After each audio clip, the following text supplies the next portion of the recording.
He's brilliant, కానీ తరచూ బాగా టైర్డ్ అవుతున్నాడు. ఏం చేయమంటారు? 2 స్పూన్లు చాలు మీ సమస్యలు తొలగిపోవడానికి. Lion diet syrup. ఇందులో ఐరన్, ఫైబర్, విటమిన్స్, ముఖ్యంగా రోగనిరోధక శక్తి ఎక్కువగా ఉంది. రోజు 2 స్పూన్లు లయన్ డైట్ సిరప్ గోరువెచ్చని పాలల్లో కలుపుకుని తాగొచ్చు. లయన్ డేట్ సిరప్ ప్రతిరోజు 2 స్పూన్లు.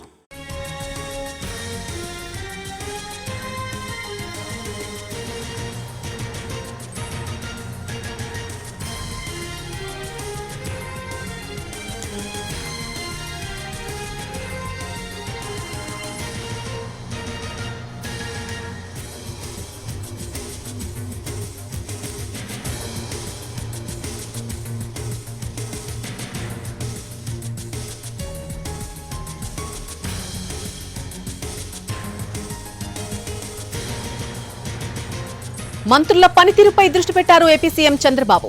మంత్రుల పనితీరుపై నివేదికలు పంపాలని ఆయా శాఖలకు ఆదేశాలు జారీ చేశారు.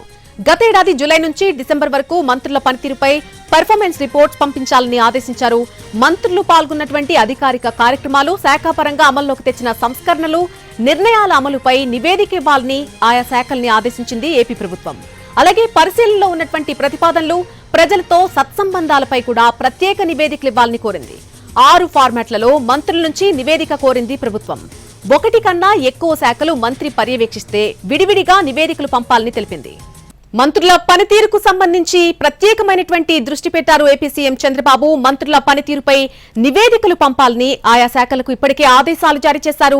గత ఏడాది జూలై నుంచి డిసెంబర్ వరకు మంత్రుల పనితీరుపై పర్ఫార్మెన్స్ రిపోర్ట్స్ పంపించాలని ఆదేశించారు. ఇదే విషయానికి సంబంధించి పూర్తి అప్డేట్ మా ప్రతినిధి ప్రసన్న అందిస్తారు. ప్రసన్న, మంత్రుల పనితీరుకు సంబంధించి నివేదికలు పంపించాల్సిందిగా ఆయా శాఖలకు ఆదేశాలు జారీ చేసినట్టుగా తెలుస్తోంది. పూర్తి వివరాలేంటి? నల్లి కూటమి ప్రభుత్వానికి దాదాపు 8 నెలలు పూర్తిగా వస్తున్నాయి కాబట్టి ప్రధానంగా మంత్రుల పనితీరు మీద ముఖ్యమంత్రి చంద్రబాబు పదే చెప్తూ ఉంటారు. మంత్రులు శాఖల వారీగా ఎలాంటి పెర్ఫార్మెన్స్ చూపిస్తున్నారు, వాళ్ళ శాఖలకు సంబంధించి ఎలాంటి సమీక్షలు చేస్తున్నారు, ప్రధానంగా ప్రతిపక్ష నాయకులు చేసే విమర్శలకు ఎలాంటి కౌంటర్లు ఇస్తున్నారు, జిల్లాల్లో ఎమ్మెల్యేలకు కానీ లేకపోతే ప్రజలకు కానీ ఎంతవరకు దగ్గరగా ఉన్నారు, ఈ 4-5 అంశాలు క్రైటీరియాగా ప్రధానంగా తీసుకున్నారు. ఎందుకంటే కొంతమంది మంత్రుల పనితీరు మీద ముఖ్యమంత్రి తీవ్ర అసంతృప్తితో ఉన్నట్టుగా తెలుస్తోంది. ఎందుకంటే వాళ్ళు శాఖల మీద పూర్తిగా పట్టు సంపాదించలేదు. జనరల్గా మంత్రులు ఎవరైనా కానీ 2-3 నెలలకి శాఖల మీద పట్టు సంపాదిస్తారు. కానీ ప్రస్తుతం కూటమి ప్రభుత్వం ఏర్పడి 6 నెలలు దాటిపోయింది, 7-8 నెలలు కూడా వస్తూ ఉన్నాయి. కాబట్టి శాఖల మీద పూర్తి స్థాయి పట్టు పెంచుకోవడంలో మంత్రులు చాలా మంది ఫెయిల్ అయిన పరిస్థితి కనిపిస్తోంది. ఇలాంటి పరిస్థితి ఉండకూడదు.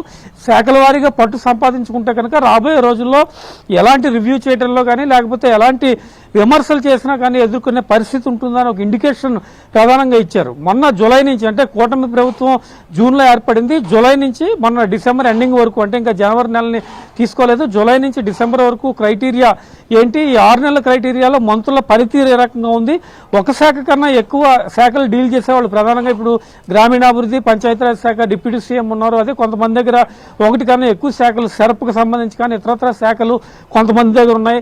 వీటన్నిటికీ సంబంధించి ఏ వర్క్ జరిగింది, శాఖల వారీగా ప్రతిపాదనలు ఏ రకంగా ఉన్నాయి, సంక్షేమ పథకాలు కానీ ప్రభుత్వం అమలు చేస్తున్న కార్యక్రమాలు కానీ జనంలోకి మంత్రులు ఏ రకంగా తీసుకెళ్లారు, ఎమ్మెల్యేలతో ఏ రకంగా కోఆర్డినేషన్ అయ్యారు, వీటన్నిటినీ కూడా ఒక నివేదిక రూపంలో ఇవ్వాలని చెప్పడం జరిగింది. ఆ నివేదిక చూసిన తర్వాత మంత్రుల పనితీరు ఏ రకంగా ఉందో అవసరమైతే వాళ్ళకి గ్రేడ్లు ఇవ్వటం, అంటే కొంతమంది టాప్లో ఒక 6-7 మంత్రులు ఉన్నారు, ఆ తర్వాత ఒక 6 ఉన్నారు, ఆ తర్వాత దిగువన 6 ఉన్నారు. దీనికి ఒక 6 ఫార్మాట్లు ప్రధానంగా పెట్టుకోవడం జరిగింది. శాఖల మీద రివ్యూలు ఎంతవరకు చేస్తున్నారు, జనానికి దగ్గరగా ఎంత ఉన్నారు, శాఖ మీద అవగాహన ఎంతవరకు ఉంది, ఇతర శాఖలతో రిలేటెడ్ ఉన్న వాటిల్లో కోఆర్డినేషన్ ఎంతవరకు చేసుకుంటూ ఉన్నారు, జిల్లా ఇన్ఛార్జి మంత్రిగా వాళ్ళ బాధ్యత ఎంతవరకు పోషించగలుగుతున్నారు, ఇవన్నీ కూడా ప్రధానంగా తీసుకోవడం జరిగింది.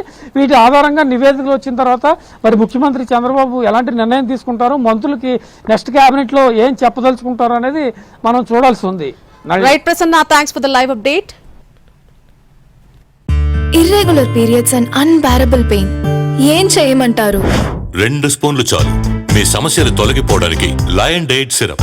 ఇందులో ఐరన్, ఫైబర్, విటమిన్స్, ముఖ్యంగా రోగనిరోధక శక్తి ఎక్కువగా ఉంది. రోజు 2 స్పూన్లు లయన్ డైట్ సిరప్ గోరువెచ్చని పాలల్లో కలుపుకుని తాగొచ్చు. లయన్ డేట్ సిరప్ ప్రతిరోజు 2 స్పూన్లు.